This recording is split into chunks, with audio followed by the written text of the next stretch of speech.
Hallo luisteraars en baie welkom by Om die Woord. Vandag se vraag is: wat behoort die gelowige te glo en te dink oor die dood? Nou, normaalweg vra mense hierdie vraag veral as daar iemand afgestaan is aan die dood. En so is daar baie hartseer en worsteling gekoppel aan die feit van die dood. Nou wat ons moet onthou as gelowiges, as ons sou sterf of as ons 'n gelowige vriend of familielid sou afstaan aan die dood, dan gaan hulle liggaam grond toe, ja, hulle word begrawe, maar hulle siel gaan na die Here toe.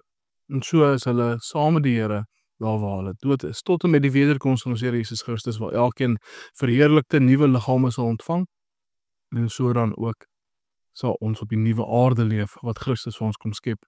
En so sien ons dan die pragtige troos wat daar te vind is vir die gelowige, dat ons dood is nie die stop van ons lewe en die stop van alles wat ons is en ken nie.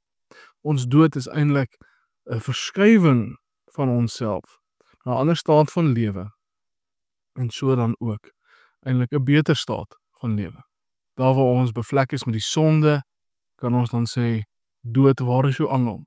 Want ons, daar waar ons sterf, verskuif eintlik maar net van plek. Ons gaan na die Vader toe. En so vind ons die troos daarin dat die ewige almagtige Vader ons na hom toe neem as ons sou sterf. Baie dankie.